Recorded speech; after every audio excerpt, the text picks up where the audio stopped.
O lipedema muitas vezes é confundido com a obesidade, né? Mas a gordura do lipedema, gente, tende a formar nodulações por baixo da pele e tem um componente inflamatório importante. É por isso que, além do acompanhamento de um médico angiologista, a pessoa diagnosticada com a doença também pode precisar de uma dieta específica para evitar os alimentos que provocam a inflamação. Para explicar um pouco mais sobre essa dieta e sobre como a alimentação influencia no tratamento do lipedema, eu converso agora com a nutricionista Marcela Rocha. Marcela, por que essa alimentação vai influenciar tanto na evolução do lipedema, né? Bem-vinda ao nosso programa. Muito obrigada, é um prazer estar aqui.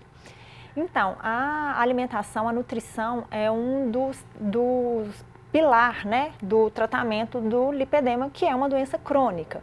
Então, essa mudança de estilo de vida, né, além da alimentação, a prática de atividade física e bons hábitos de vida são fundamentais para auxiliar e conseguir controlar essa inflamação para reduzir os sintomas que muitas vezes vêm, né, associado com muita dor, com esse cansaço nas pernas e a própria parte estética, né, que muitas vezes também incomoda muito, celulite, flacidez. Então, junto com uma atividade física, a nutrição vai ter esse papel para auxiliar tanto na redução da inflamação quanto nos ganhos, por exemplo, de uma massa muscular, que é um dos pontos importantes aí no tratamento do lipedema. Sim, e essa dieta adequada, né? Essa pessoa que tem lipedema, que segue uma dieta adequada. Mas pensando nessa alimentação, ela pode prevenir um desenvolvimento de um lipedema ou não? Ela vai ser já levada em consideração quando a pessoa já tem o lipedema? Então, na verdade, o lipedema normalmente ele aparece quando tem alguma alteração hormonal, né, muito grande, ou na menstruação, ou na gestação, ou na própria menopausa. Então, uma alimentação, uma pessoa que tem um estilo de vida saudável, uma alimentação já anti-inflamatória, antioxidante, ela pode muitas vezes ficar no mínimo ali do lipedema e nem ser uma coisa que incomoda. Mas como tratamento é um dos pilares assim, fundamentais. Sim, então a gente não pode falar que a alimentação vai prevenir o desenvolvimento de um lipedema, mas ela pode ajudar para que esse lipedema não evolua. Com certeza. É isso. É isso. Então a progressão do lipedema, a alimentação vai influenciar na progressão do lipedema. Totalmente. Entendi. E a gente tem diversos alimentos, né, que que a gente come no nosso dia a dia e todos eles, gente, vão influenciar de alguma forma na nossa saúde, né? E quando a gente fala dos alimentos que vão prejudicar essa pessoa que foi diagnosticada com lipedema, Marcela, quais você destaca pra gente?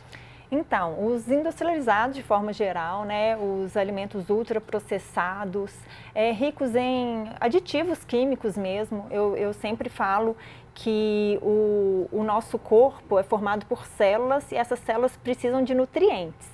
Então, cada vez que eu coloco aditivo, o meu corpo entende aquilo como uma toxina. Então, tudo que for industrializado vai ter corante, conservante, aromatizante, acidulante, nitrito, nitrato, glutamato, gordura hidrogenada, gordura trans. Então, eu falo que não faltam as coisas que a indústria inventou para dar sabor, para dar vida de prateleira para os alimentos e que muitas vezes na correria do dia a dia é o que as pessoas mais consomem, né? Sim. E a gente tem aqui na mesa para ilustrar, já sei que é a parte de cá, né? A gente já identifica aqui. Fala pra gente sobre os alimentos que estão aqui na mesa e os que também não estão, que poderiam estar. Sim.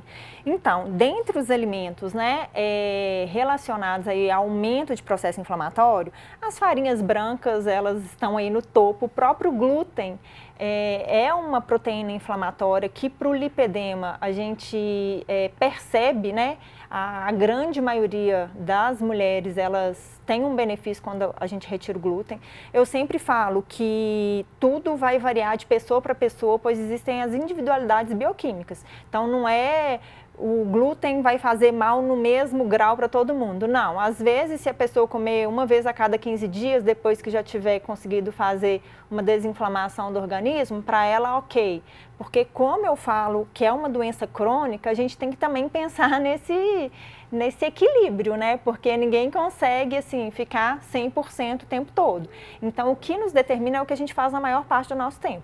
Então, o glúten, a gente, né, trouxe aqui os biscoitos e a torradinha integral, que muitas vezes as pessoas acham que não vai fazer mal. O próprio biscoito, mas eu como biscoito água e sal, nem é um biscoito recheado.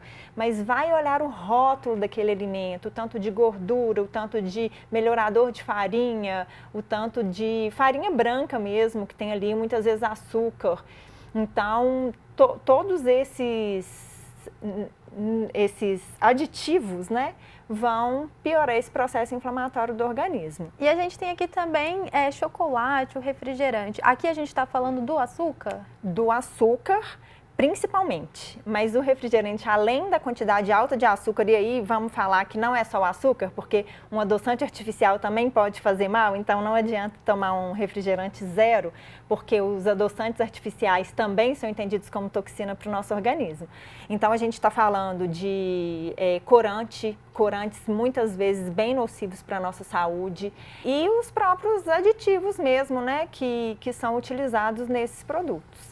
O chocolate também tem normalmente alto teor de açúcar, muitas vezes tem o leite, que é um dos alimentos também que pode piorar a inflamação no lipedema, e não só a lactose, mas as proteínas alergênicas do leite, como a caseína, betolactoalbumina e betolactoglobulina. Então, a gente tem que ter essa atenção para o indivíduo que está na nossa frente, que foi diagnosticado, para identificar quais alimentos que são piores para eles. Sim. Além disso, tem álcool, né? Bebida alcoólica, que muitas vezes a pessoa acha que bebe pouco, mas num final de semana, às vezes, coloca grandes quantidades de álcool, né, na dieta. E aí a gente tem que pensar que muitas vezes os drinks têm xarope, que é açúcar, a cerveja tem o glúten, que pode causar, né, esse desequilíbrio, esse aumento de inflamação e muitas vezes até um desequilíbrio intestinal, que é outro ponto fundamental, porque é o nosso intestino que absorve a maior parte dos nossos nutrientes, que faz digestão, metabolização. Então a gente precisa de ter esse intestino saudável também para conseguir absorver adequadamente os micronutrientes e barrar essas toxinas e jogar fora. Um corpo que já está muito inflamado não vai ter essa capacidade e vai gerar esse aumento de processo inflamatório cada vez mais. Sim, agora a gente trouxe aqui esses alimentos que vão prejudicar, né, Marcela? E os que vão colaborar, os que vão ser aliados no tratamento do lipedema? Então, é basicamente comida de verdade. Eu sempre brinco, o que Deus inventou vai ser bom para o nosso organismo. Então, é basear mesmo em frutas, vegetais, legumes, cereais, tudo mais natural possível, menos processado possível. Sim. Então, né, a gente trouxe aqui algumas frutas e vegetais. Uma das dietas muito importantes para o lipedema é a dieta do Mediterrâneo, que é baseado, né, nas boas gorduras, azeite de oliva, as castanhas oleaginosas, as sementes, semente de girassol, semente de abóbora, o próprio abacate, que são gorduras que têm esse potencial anti-inflamatório.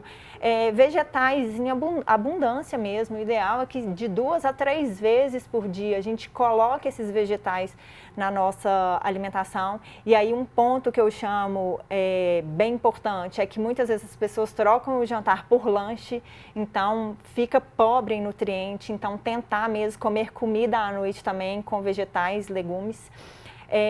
As proteínas magras, né? A gente trouxe aqui o ovo como exemplo, mas a gente tem os peixes e o frango principalmente, porque a carne vermelha em excesso para o lipedema também vai ser pró-inflamatório. Então a gente também tem que dosar esse consumo de carne vermelha. E é basicamente isso, procurar o que vem da natureza mesmo e incluir no dia a dia e deixar os industrializados para o uso esporádico. Pois é, a gente vê de novo aquela ideia do descascar mais, de desembalar menos. Exatamente. Né? A gente até falou sobre isso hoje aqui no programa e a gente vê que é uma alimentação mais natural. Exatamente. Né? E equilibrada também, é muito importante. Nesse processo, Marcela, a pessoa que foi diagnosticada com lipedema, ela ela vai precisar de um acompanhamento nutricional, né? Qual profissional Sim. que ela tem que procurar para ser orientada nesse processo? Eu pergunto porque você até falou que vai depender do caso da pessoa. Sim. Então eu penso que é uma dieta individualizada, né? Individualizada. Quem dera, né, que fosse igual para todo mundo, mas a gente precisa mesmo de avaliar ali cada indivíduo e as necessidades individuais, até pensando numa suplementação, né? Então, os profissionais, o endocrinologista, ele é super bem-vindo.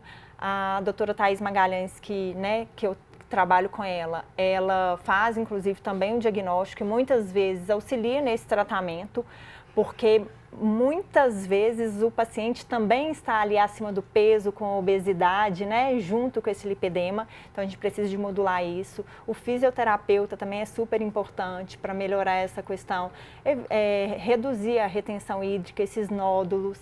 Então, é fundamental essa equipe multidisciplinar abraçando esse paciente, acolhendo esse paciente.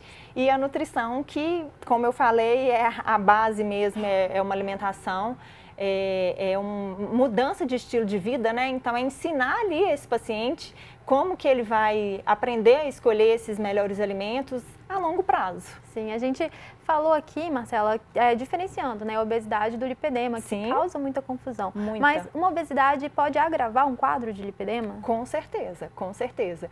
E a gente tem que lembrar que a gordura não lipedêmica, ela pode virar essa gordura lipedêmica. Então, cada vez que o paciente com lipedema engorda, é um problema. Então, ter essa atenção não só, né, em adequar o peso ideal, mas evitar esse efeito sanfona, que é muito comum. Inclusive, nas pacientes com lipedema, a gente escuta muito isso, que desde a adolescência fica, né, nesse engorda, emagrece. Então, isso é um dos pontos, gerenciar mesmo esse peso e manter no peso ideal. Sim, uma questão que a gente trouxe hoje aqui no programa foi que com o assunto sendo mais falado, né, o lipedema, a gente vê muitas mulheres que se identificam com os sintomas e acabam fazendo um autodiagnóstico. A gente já falou sobre a importância de buscar um profissional nesse diagnóstico e muitas pessoas mudam a alimentação por conta própria. Né? Você trabalha com isso diariamente, né? Eu queria que você desse uma orientação para essas pessoas em relação a isso, em relação à alimentação. Sim, então eu falo que essa mudança, né, do paciente antes até de procurar um profissional é super importante e é basear nisso. Quanto menos conseguir utilizar industrializado e comida natural é a base, né? Uhum. Então a gente vai agir ali nesses detalhes, tentando identificar mesmo quais alimentos são piores ou melhores para aquela pessoa. Os chás também são bem importantes, né? Porque tem essa questão do edema, da retenção. Então, os chás diuréticos, eles podem ser utilizados também aí como auxílio. E é basicamente isso. E água, né, gente? Água, muita água. O cálculo da água deve ser mais ou menos 35 a 40 ml por quilo de peso e não 2 litros para todo mundo. Então, quanto maior o peso, maior a necessidade da água. Então, isso também é um dos pontos importantes, porque a água é o melhor diurético que existe. Sim. Eu vejo assim, né, uma conclusão que eu tiro é que é uma mudança no estilo de vida, né, Marcela? Exatamente. E essa mudança, ela faz bem, assim, né, você começa a fazer uma atividade física, você muda a sua alimentação, isso faz bem para a sua saúde física e a saúde mental também, né? Que no caso do lipedema é algo que é uma tecla que é muito apertada. Exatamente, é muito, muito importante mesmo melhorar esse quadro geral, porque o emocional no lipedema é uma das coisas que é bem importante, afetada, bem né? afetada. Sim.